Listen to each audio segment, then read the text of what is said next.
I'm here to talk about success, right? But let me get right away to the first rule of success. The first rule of success is to have a vision. You see, if you don't have a vision of where you go, and if you don't have a goal where you go, you drift around and you never end up anywhere.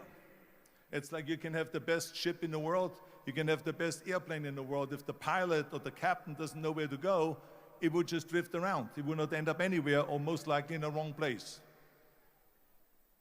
So I was very fortunate that I stumbled on my vision.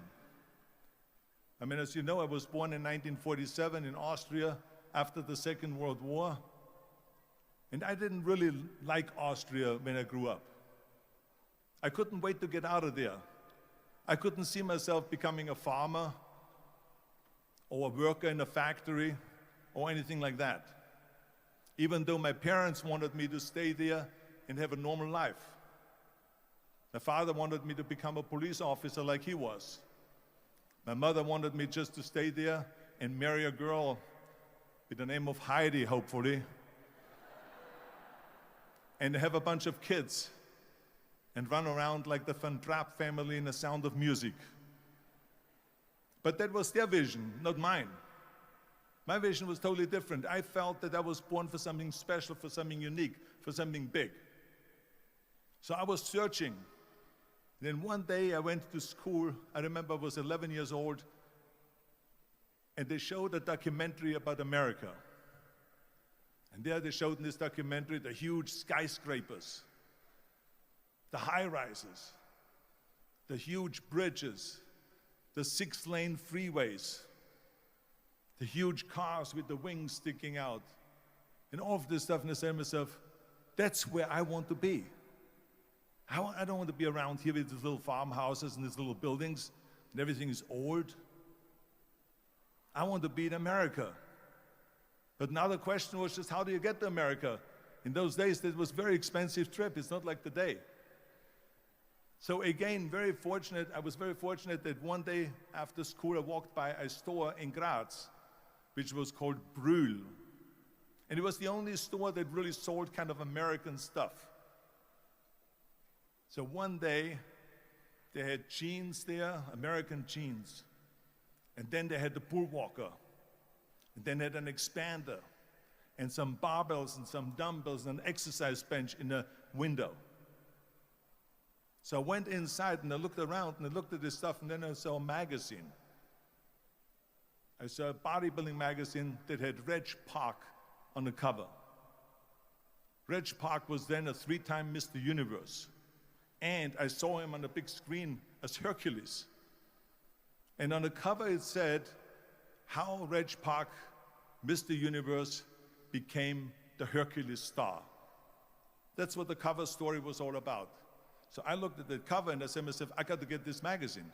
So I bought the magazine, I took it home, and I read it over and over from the front page to the back. It had everything in there, how he trained, how he was working out in Leeds, England, in a factory town, how he worked out every day for 3-4 hours and became the strongest man of Europe, and how he won Mr. Europe and Mr. Great Britain, and then eventually Mr. Universe. And how he won the second Mr. Universe and the third Mr. Universe. And how he was discovered to play the starring role in Hercules. I read that and I said to myself, wow, this is the blueprint for my life. This is exactly what I want to do. I want to become a bodybuilding champion just like Reg Park. I want to get into movies just like Reg Park. And I want to make millions of dollars and be rich and famous just like Reg Park.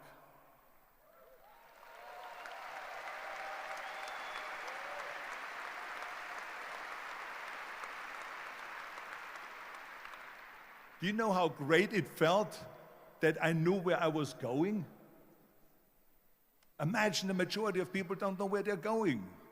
I knew where I was going, that I'm going to become this bodybuilding champion just like him. So it was just a question of how do you do it? I was so relieved Because when you have a goal, when you have a vision, everything becomes easy. Because remember that in America, for instance, when you study, you will see the percentage of people that like their jobs. 74% hate their job in America. Now, there is not much different when you come to Europe.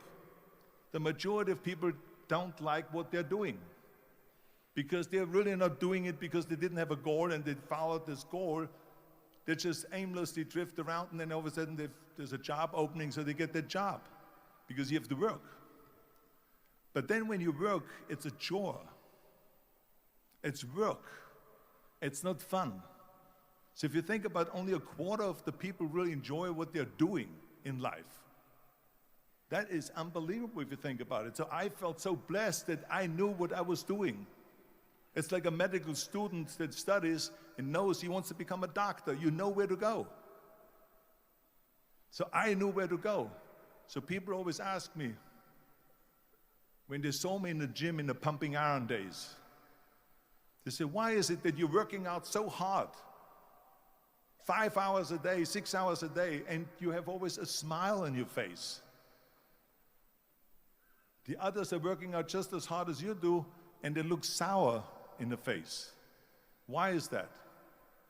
And I told people all the time, I said, because to me, I'm shooting for a goal. In front of me is the Mr. Universe title. So every rep that I do gets me closer to accomplishing that goal, to make this goal, this vision turn into reality. Every single set that I do, every repetition, every weight that I lift will get me a step closer to turn this goal into reality.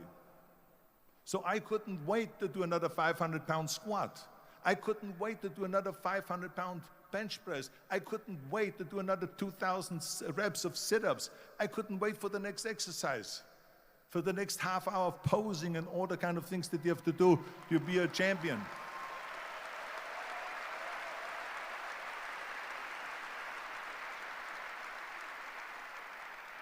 I felt so great knowing where I was going, and I tell you, it worked. I mean, think about it. And I was just not visualizing just my exercise, but I was really lifting the trophy over my head. That's what I was thinking about. And with the age of 20, I went to London and I won the Mr. Universe contest as the youngest Mr. Universe ever. And it was because I had a goal.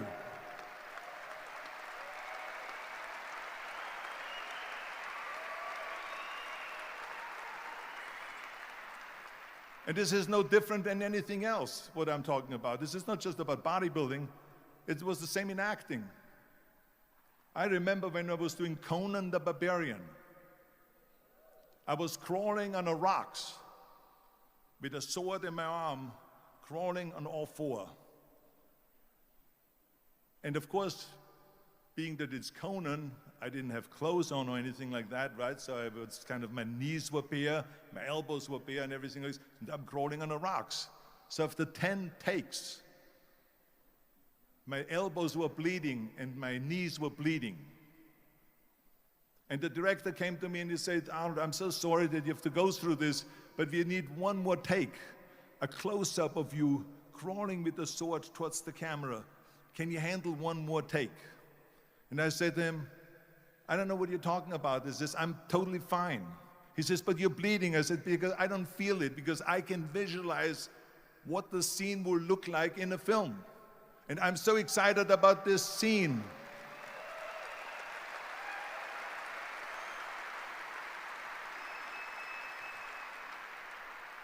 I was visualizing crawling up behind Thulsa Doom, which was played by James Earl Jones.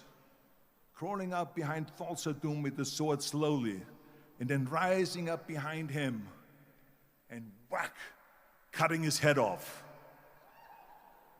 And the head spins in the air, slowly with blood all over the place, and slowly falls down the steps and rolls down the steps.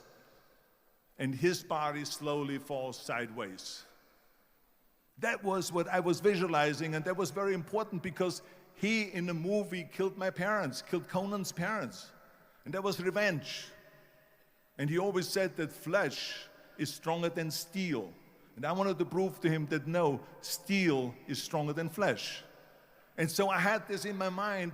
And so this is why it didn't matter if I had to do another 50 takes or 100 takes, no matter how much I bleed on my elbows or my knees. I saw that vision of the perfect scene, and it was an important scene, and I would do it over and over again until we got it.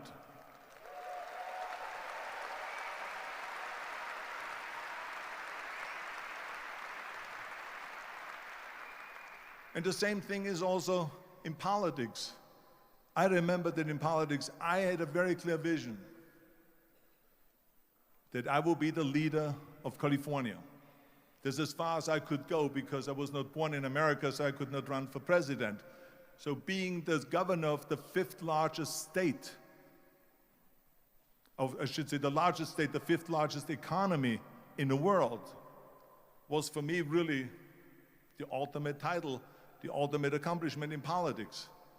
So even though people came up to me and says, why don't you go and run for something smaller, you're never gonna make it. I ran for governor, and then 2 months later I became governor of the state of California. Again, because I had a very clear vision what I'm gonna do with California. So let me tell you something, visualizing your goal and going after it makes it fun. You got to have a purpose no matter what you do in life. You got to have a purpose. So that's rule number one, have a vision. Rule number two is, don't listen to the naysayers. Don't listen to the naysayers.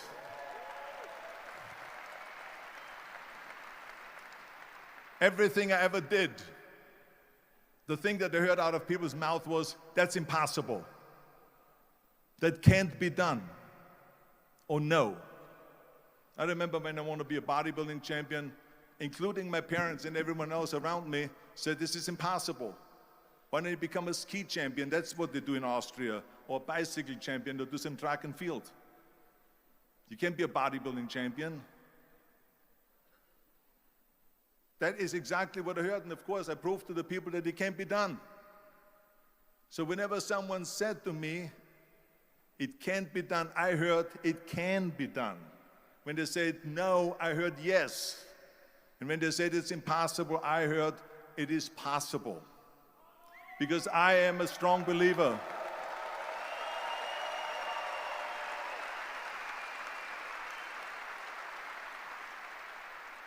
I'm a strong believer of what Nelson Mandela said, that everything is always impossible until someone does it.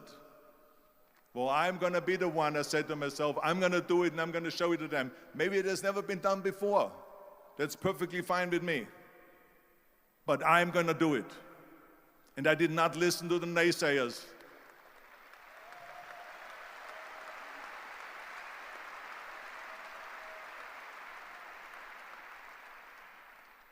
The same was also when I went into, not just in bodybuilding, they said no.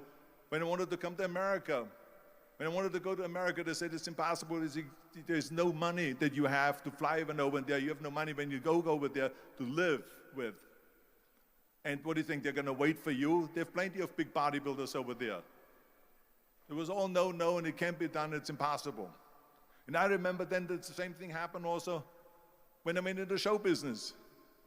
Can you imagine, I was now a bodybuilder, I weighed 250 pounds, I was Mr. Olympia 6 times, I was Mr. Universe 5 times, and Mr. World and Mr. International. I won 13 World Bodybuilding Championships altogether, and now I said to the agent, the Hollywood agent, I want to get into movies. He said, that's funny, Arnold. I asked a studio executive, I say, I want to get into movies. I want to be a leading man. He started laughing. So they all say it's impossible. I said, why is it impossible? He says, because look at how big you are. You weigh 250 pounds. Hercules bodies and muscular bodies weighing 20 years ago. 20 years ago they did Machista and they did all these Samson movies and Hercules movies and stuff like that, but not anymore. Arnold, this is the 70s. Do you know the sex symbols today? It's Al Pacino. He weighs 150 pounds. It's Dustin Hoffman. He weighs 146 pounds. And guess who else is a sex symbol? Woody Allen. So imagine they're telling me now that those are the new sex symbols. So do you ever forget about it? And then they told me, says, and your accent, even if you reduce all your body weight and everything and have a normal body, your accent. I said, your accent, I mean, it will go give people goosebumps. With the German accent, it will get people the creeps. They will get scared. He says, no one in Hollywood ever has become a leading man that had an accent. Doesn't happen. People in America want to hear their actors talk like John Wayne, or like Burt Reynolds, or like Clint Eastwood. Not like someone on Hogan's Heroes or something like that, some Nazi movie. That's the kind of stuff that they heard. They said, no, you see, it's impossible. And plus your name who can pronounce Schwazenager or something like that. No one can pronounce that, so forget about it, Arnold. This is the kind of thing that I heard. Imagine, you go from studio executive to studio executive, from agent to agent, from manager to manager, and they all said exactly the same thing. Now that's very encouraging, isn't it? But you know something? I didn't give a shit. I didn't.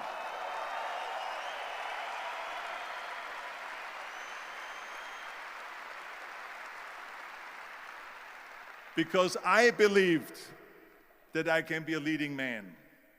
I believed that I could be another Clint Eastwood, or another Burt Reynolds, or another Warren Beatty, or whatever those characters were, Charles Bronson, and so on. I believed that I could be those people. I said, there's enough room on that ladder that I can fit up there. And I looked back again and learned from what I learned in sports. In my case, in bodybuilding. It's all about the hard work that you put in.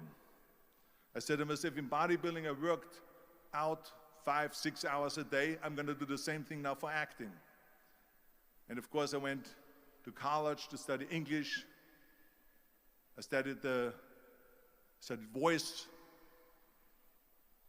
accent removal, acting classes, and all of this stuff, all day long. I worked and I worked and I worked. And within a short period of time, I made one movie called Hercules in New York, which of course went right into the toilet.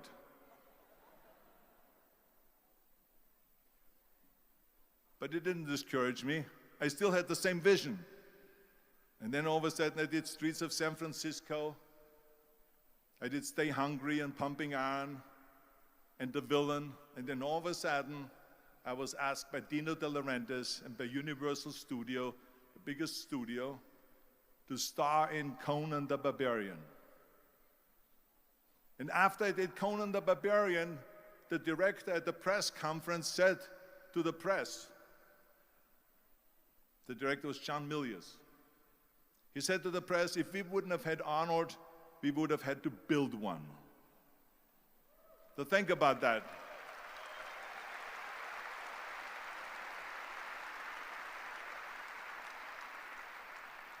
The very body that they said can never be sold because the time is wrong. A few years later, I'm doing Conan the Barbarian, and it was the #1 hit at the box office when it came out in the summer of '82. Think about that. And the director says, if we wouldn't have had his body, we would have had to build one. So all of a sudden, my body became an asset, not a liability. And the same thing was with Terminator. After we were finished filming Terminator, Jim Cameron said to the press, if Arnold wouldn't have had that accent and talked like a machine, I think the movie wouldn't have worked. So think about that. The body and the accent that they attacked was an asset.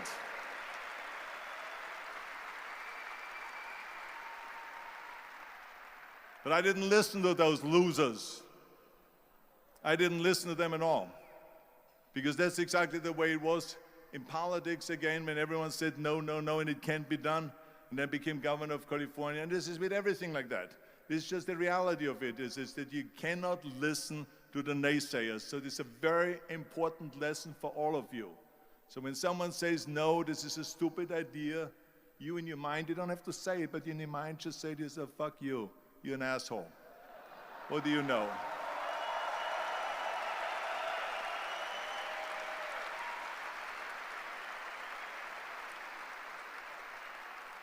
If I would have listened to the naysayers, from bodybuilding to show business to politics, I would not be standing here today talking to you. I would be in Austria in the Alps yodeling. That's right. I would be in Austria still left yodeling. That's what I will be doing, exactly. So this is why I say don't listen to the naysayers. And the next thing, the third point that I'm going to make to you is, before we sit down with Jürgen and talk about the rest of the three, is work your ass off. There is no magic bill. There is no magic out there. You cannot get around. You have to work and work and work. I can tell you, I've watched the day for half an hour, Jürgen and his wife that put on this show, this great, great event here. They work their ass off to put this together. All year long, they work and they work and they work. This does not come together by itself.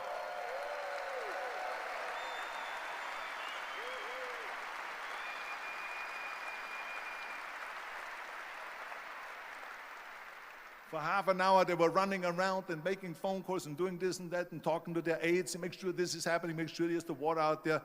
Talking about water, love water.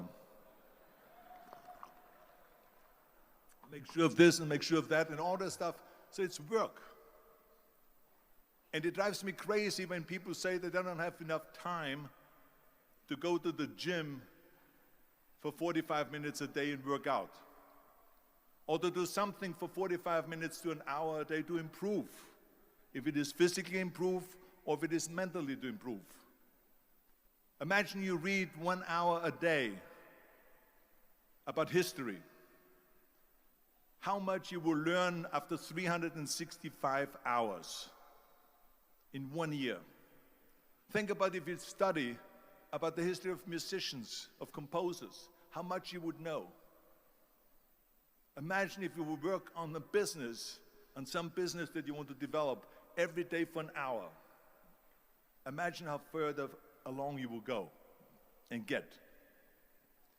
So it drives me nuts because we have, when people say we don't have the time, we have 24 hours a day.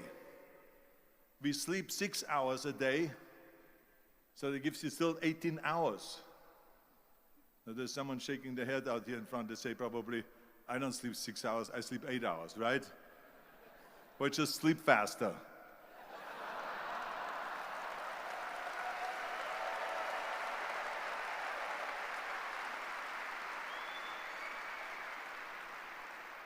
So we have 18 hours a day. The average person works around 8 to 10 hours. So let's assume it's 10 hours, so we have 8 hours left. Then you travel around an hour a day, maybe 2 hours a day. So now you have still 6 hours left. So what do you do with these 6 hours?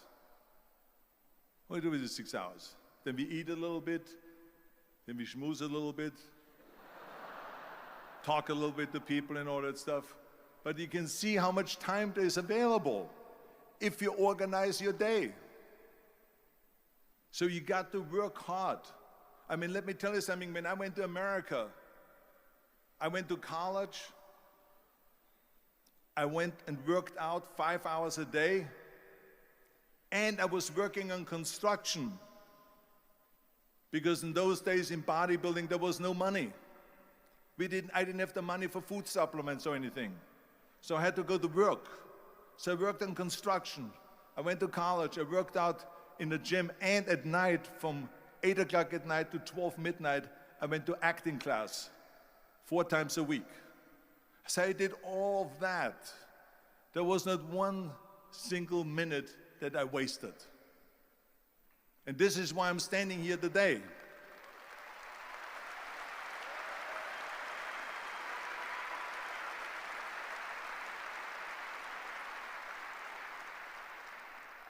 I became very friendly with Muhammad Ali in the 70s.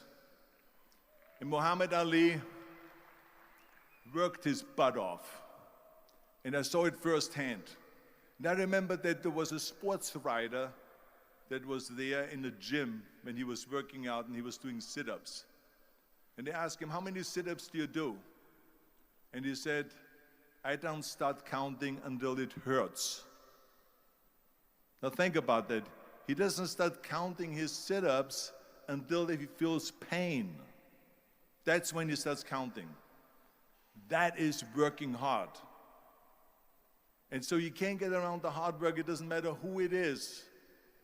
As a matter of fact, I believe what Ted Turner said, work like hell and advertise.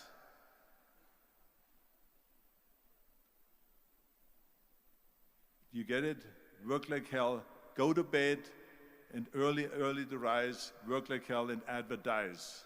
So you work your ass off, and then you let the world know about your work.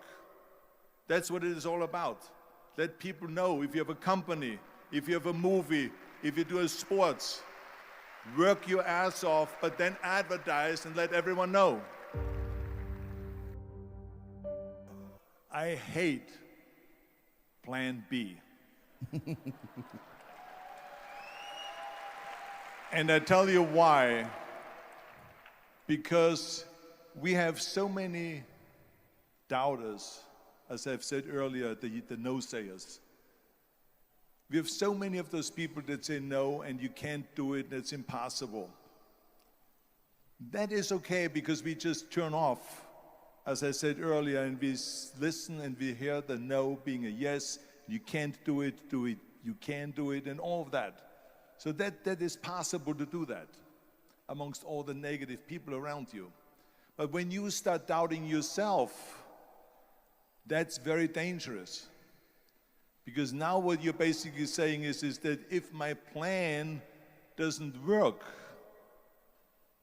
I have a fallback plan, I have a plan B. And that means that you start thinking about plan B, and every thought that you put into plan B, you're taking away now that thought and that energy from plan A.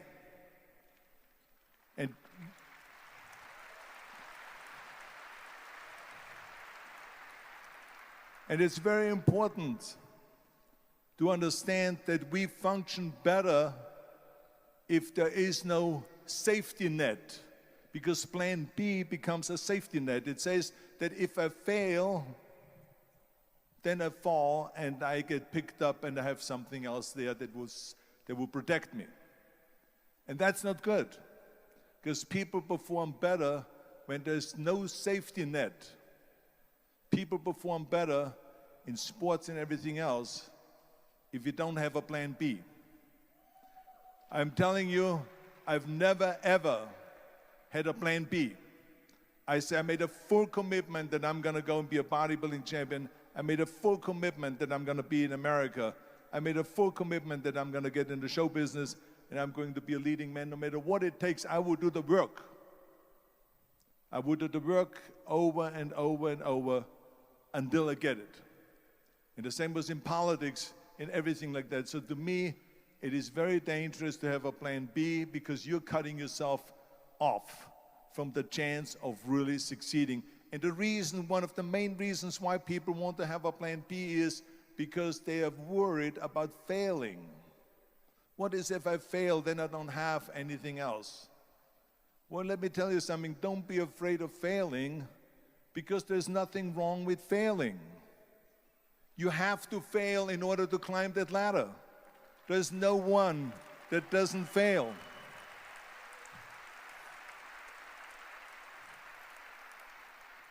Michael Jordan said in one of his interviews, when they said, "You're unbelievable, you're the greatest basketball player of all times. I mean, tell me about that." And he says, "Well, you're just mentioning the successes." But he says, "For me to become the greatest basketball player, I missed 9,000 shots when I was playing basketball at the NBA games." So during these games that he was so successful, he missed 9,000 shots. Does it make him a failure? No. He's one of the greatest basketball players of all times, but he failed 9,000 times. Do you get it? We all fail. It's okay.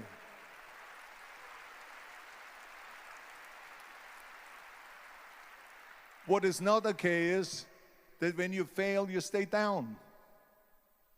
Whoever stays down is a loser. And winners will fail and get up, fail and get up, fail and get up. You always get up. That is a winner. That is a winner. I failed in bodybuilding. I lost bodybuilding competitions. I lost powerlifting competitions. I lost weightlifting competitions. I had movies that went in the toilet and that were terrible and got the worst reviews. And in politics, I remember I had many of the initiatives on the ballot, and we lost. My approval rating in California went down to 28%, and then it went back up again, and I won again the governorship. Hey, we all lose. We all have losses. This is okay, and this is why I say don't be worried about losing, because when you're afraid of losing, then you get frozen. You get stiff, you're not relaxed. You got to be, in order to perform well in anything, if it's in boxing or if it is on your job or with your thinking, is only happening when you relax. So relax. It's okay to fail. Let's just go all out and give it everything that you got. That's what it is all about. So don't be afraid to fail.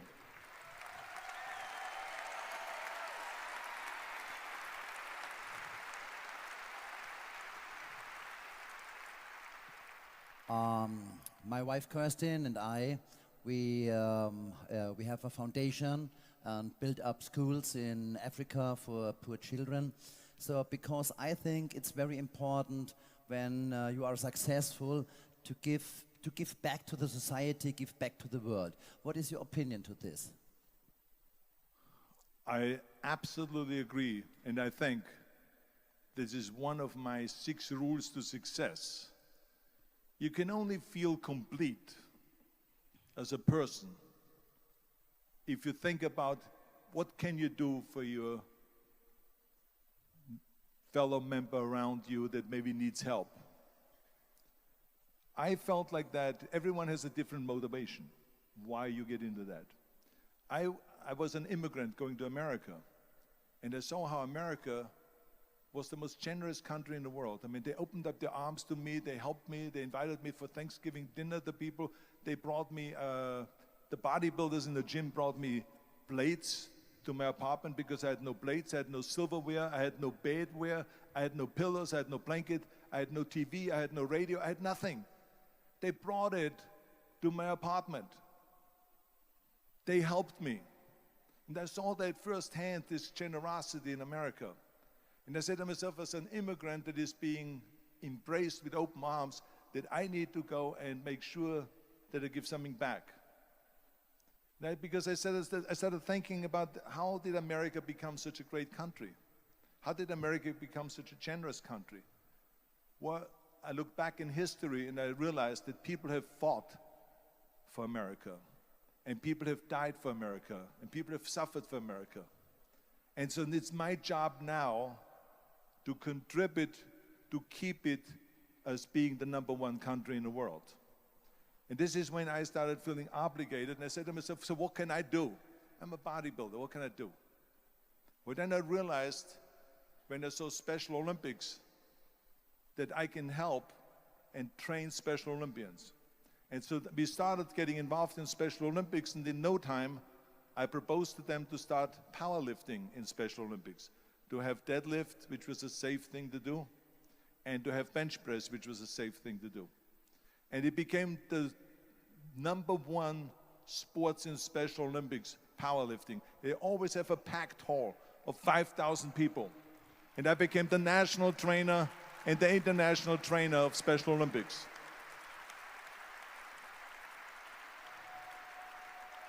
And I tell you, I felt so good.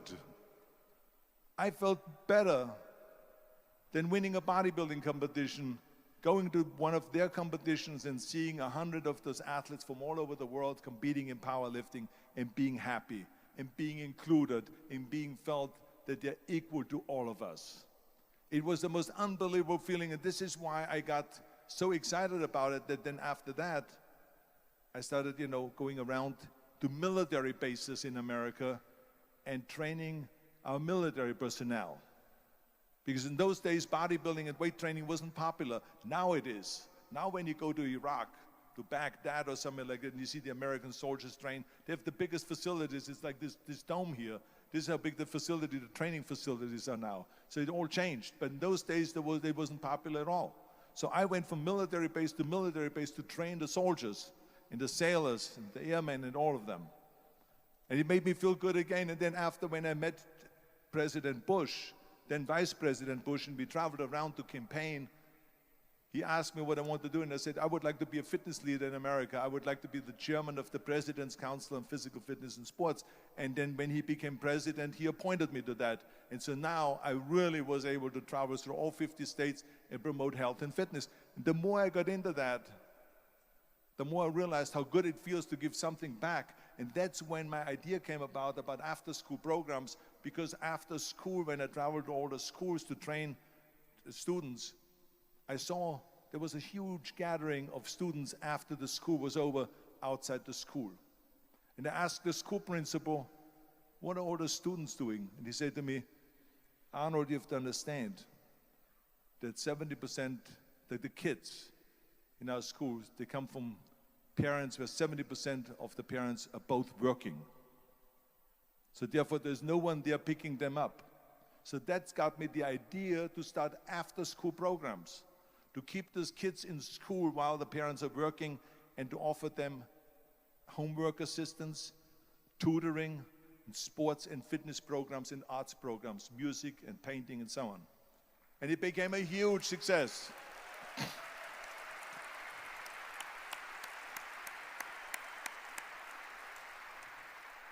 So as you know, it becomes addictive. So it becomes addictive. So then when they became very successful, now we have after-school programs all over the United States. Then, of course, when 2003 happened, where there was a governor's race in California, I said to myself, now is my chance to jump in there and to really give everything. And people said to me, says, are you crazy to run for governor? When you're governor, he says, you cannot go and make movies anymore. I said, well, duh. I mean, I know that you can't run the state and make movies. Of course not. He says, well, you would lose all these millions of dollars. I mean, you're getting 20, 25, 30 million dollars a movie, you will lose that. I say, I don't care. I say, all the money that I made is because of America. My success is because of America. Everything that I've accomplished is because of America. I say, so for me now to give something back for 7 years and not to make money makes no difference to me. I say, I'm going to do it. And I jumped in the end of the race and did it. And let me tell you something. I'm not poor because those 7 years I didn't get paid. I'm perfectly fine. And it made me feel good that I could give back to America.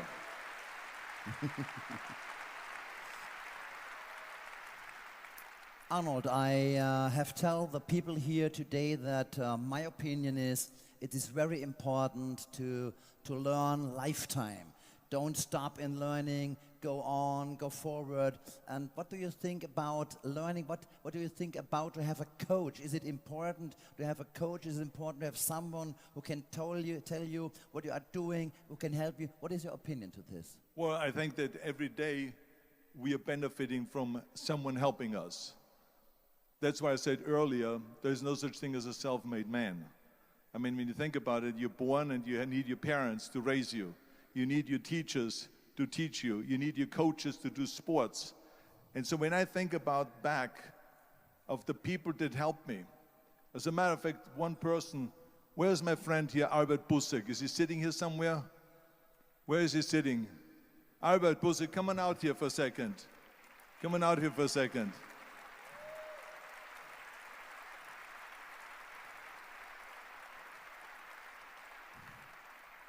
The reason why I just wanted him to come out here to the front so you see him is Because without Albert Busek, I would not have had the bodybuilding career. Stay right there, Albert, and look at this way so they can see your face. Exactly.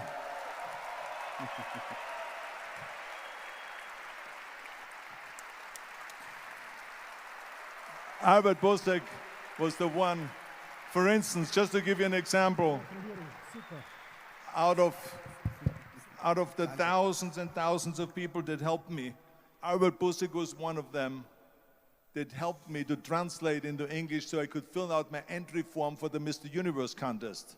And then he flew with me to London to the Mr. Universe contest. He gave me the opportunity to come to Munich and to be the trainer in a gymnasium on the Schillerstraße 36.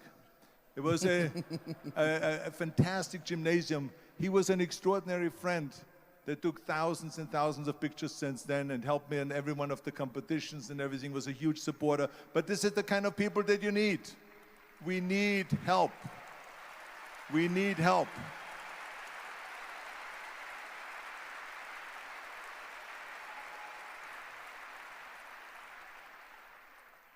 I remember that everything I did always needed help. Think about it when someone says, Arnold, you're the greatest self-made man. I said, you can call me anything you want. You can call me Arnie, you can call me Schwazi, you can call me Terminator, you can call me Governator, but don't ever call me self-made man. I said, because I did not get to that point by myself. I mean, think about just to be successful in the movies. How are you going to be successful in the movies without having an audience? The only one that makes you successful in the movie is the people that go to see the movie. So how can you say to your self-made man when you need millions and millions and millions of people all over the world to go and see your movie, so people, then the press looks at it and says, this guy is a big box office success. It's the people. It's you.